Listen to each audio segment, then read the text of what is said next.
Hello everyone, welcome to my Vorkath guide. This isn't an advanced guide, we're just going to be looking at helping you get your first kill. My current KC is getting pretty close to 3000, so I know what I'm doing. Trust me boys. Now we're just going to have a quick look at the quest requirements to get to this point. Assuming most people, if you're looking at doing it, you're already at the point where you're doing Dragon Slayer 2. But just in case, here's a list of all the quests that you need to get done before you can start this. And now I'm going to show you the best ways to actually get there. As far as I'm concerned, there are two ways for you to get here. First of which being to teleport to the Lunar Isle, talk to somebody there, you'll get booted off the island and you're going to appear right near the docks. The second option would be if you change your house to Releka. You can house tele and then just run north. Once you're there, you just need to speak to Torfin and he'll take you over to Ungile. Now we're going to have a look at the gear you should be wearing. This isn't advanced like I've said, so we're not covering best in slot items. We're just looking at the equipment I think most people should have at this point. First of all, you're going to need the full Void equipment, ideally Elite Void if you can. This is what I'd be recommending on an advanced guide as well. The only thing that tops the Void is Nasori. Why Void? Because the bonuses stack with the boost from your Salve Amulet as well, so you need to make sure you've got one of those. For your cape slot, you're going to want the best Avis you can get, which would be the Accumulator. And for your weapon, the best crossbow you can get, minimum of Rune, I'd recommend Dragon. If you can afford it, a Dragon Hunter crossbow is definitely your best bet. For your ammo slot, this is not negotiable. You need Ruby Dragon Bolts E. Hitting a special with one of these will deal 100 damage, which on your first kill is going to be massive. For the shield, you're going to want an anti-dragon shield as an absolute minimum. Paired with a super anti-fire, this will negate any dragon fire. You're going to want an archer's ring imbued, and for the boots, just any blessed D-hide boots will do.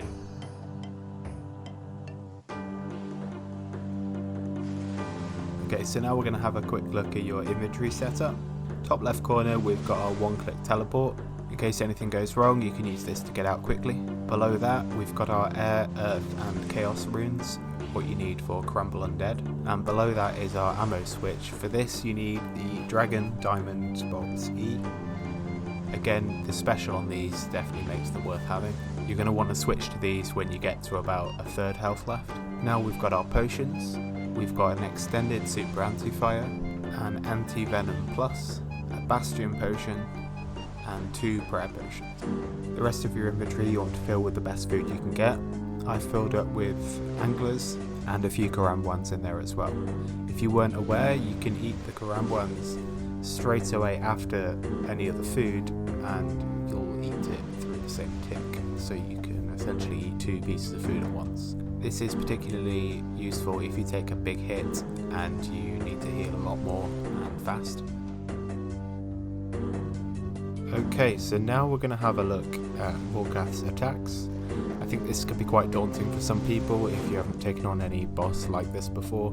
The amount of attacks give the impression that you've got a lot you need to memorize. That's not really the case. The majority of the attacks you can actually just ignore. So if you look over to the left, all of these are attacks that you don't need to do anything about. So you've got the Dragonfire, which will be automatically negated by your shield and your potion. Your anti-venom potion will take care of his venom attack, the green one. The spiky ball, the ranged attack, you're going to be praying range, so that's not going to hurt you. And the blue magic attack, that's going to hit you either way, so there's nothing you can do about it, so just ignore it. The only ones you need to pay attention to are the fireball, which you just need to sidestep 2 tiles, and the pink attack, which will turn off your prayer. All you need to do for this is just reactivate your quick press. You say that ain't so difficult, is it? Now we're at the part where people seem to struggle the most, the special attacks. We're going to start off with the acid phase, which tends to be the hardest part for most people. Once you get the hang of it, it's dead easy. You just need to learn to not panic. As the special attacks come every 7 attacks and they alternate, generally you know exactly what's coming and when. As you can see in the video, I know the attack's coming. I've got my mouse off to the left ready to click. As soon as he shoots up the acid, I click left and just start walking. And then before I get to the end, I turn back. If you get lucky, you get a long stretch like this. If you're unlucky, you might only have a few tiles to move in. You just want to make sure that you're turning back when you're about 2 or 3 tiles away from your destination, and all you need to do is repeat this until the attack finishes. One last thing, it's very important to make sure that your run is turned off. If you start running during this phase, you're pretty much dead. You can see in this clip what happens when you've only got a short space to move in and taking damage. The best thing to do here would be to move up into that long stretch above us. As long as you don't stop moving, you'll be fine. Now we have the freeze attack, which in my opinion is much easier. So I'm just going to play this clip at half speed. He hits you with the white attack. As soon as he sends that out, you want to click beneath your feet, which will stop you from attacking. If you don't do this, you're probably going to hit the spawn too late and still take damage. Then you want to switch to your spellbook, click Crumble Undead, and then click the spawn. And I'll just play that again at full speed. You might notice how quick I am to switch to the spellbook. There is a really simple trick for this. If you go into settings and open up hotkeys, you can assign your spellbook to F1, which makes it super quick to switch over. If you want to take it a bit further, if you have a mouse that you can assign additional buttons to, if you assign that to F1 as well, you can just switch over and do the whole thing with one hand, which leaves you a whole other hand to do with what you want. And one thing I've never understood is people who opt to use the Slayer staff so you can auto-cast Crumble Undead. It doesn't make any sense to me. You need to change your weapon, which is probably slower than switching to spellbook, and you have to change your weapon back afterwards. Don't be that guy. Do it this way. Okay, so what I'm going to do now is just go over some useful tips, a few little things that are just going to make it a bit easier for you. Most of these are just good preparation, some things you can do before you even set out that are going to improve your chances. The first of which is to drink all of your potions before you start the kill. I wouldn't really recommend this with someone that's looking to farm in Vorkath for gold, but for getting your first kill it's going to take a bit of pressure off you. If you know you've already drank your anti-venom, you know it's not something you're going to have to worry about throughout the fight. Next up, you're going to want to eat an anglerfish before you leave the bank. As this heals above your max HP, it'll give you a bit more health. You're essentially squeezing an extra piece of food into your inventory. And next, you're going to want to make sure you've got your quick prayer set up before you start the fight. You're going to want your best ranged attack prayer, so probably Eagle Eye or Rigor if you've got it. Alongside this, you'll need to have Protect from ranged on at all times. I've made this mistake a few times of not checking my quick prayers before I start the kill, and then you're trying to switch it around and fix it while you're being attacked. And useful tip number 4 is Runelight is your friend. There are so many parts of this game where Runelight really does give you a hand, and Vorkath is not an exception.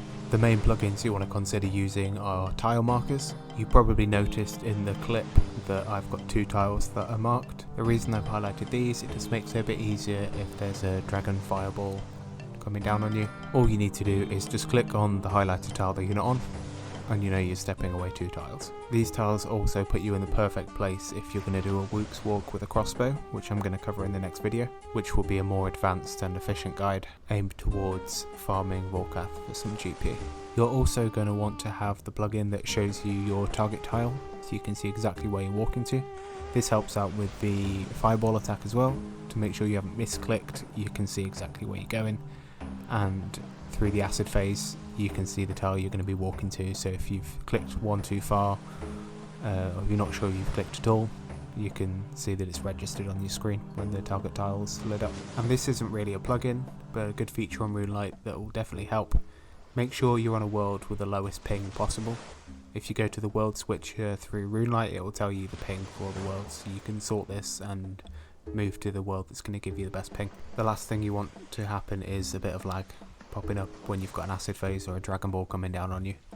Next up is to know that things are going to go wrong. You're going to make mistakes, you're going to take damage. Don't panic when this happens, because it's going to lead to you taking more damage. If you panic, you're going to make some more mistakes. You don't want to panic and eat and not pay attention to the next attack that's coming, and then you get hit by a dragon ball or the special starts and you're already trying to eat and you're in the middle of something and you get confused. Just take your time and pay attention. You also want to make sure you've got no distractions. One of the biggest causes of my deaths, if I've got the TV on or something and I'm watching that while killing Vorkath and I look away for a second and the next thing I know there's a fireball coming down. It's a good way to end up dead. Which brings us to the final tip: you're going to die. I'd be impressed with anyone that got the kill on their first attempt. I think it took me 7 attempts before I first got the kill, and if I remember correctly I kind of gave up after 5 and was like, yeah, I can't do this shit. I got sick of losing 100k every death, and it felt like I was just throwing money away when this was supposed to be a good money making method. So what I did was purposefully put some GP aside specifically for these deaths, because I knew it was going to happen. I figured if I've got that money there just for this reason, it's not going to bother me. So maybe just put a mil aside, and you've got that, you've got 10 attempts and that money's already there for it. So if you get the kill quicker than that, then that's a bonus, but you're not going to be as salty if you lose it because you expected to lose it. And that brings us to the end of the guide. I'm pretty sure we've covered all the basics, and I'm really hoping this gives you a bit more information and helps you towards getting that first kill done. If this guide's helped you, I'd really appreciate if you could give a like on the video, comment, let me know that you've managed to get your first kill. Once you've completed the quest, the next step's going to be rinsing out your first 50 Vorkath kills so you can get your assembler, and then you can just make some sweet money and hopefully try and get the pet. I will be releasing another guide that goes into more detail on efficiency and some more advanced techniques, things that you can speed up your kills, inventory setups to make it more efficient for you, and they'll be covering how to do a Wook's walk with a crossbow as well. Thank you very much for watching. I'll see you in the next video.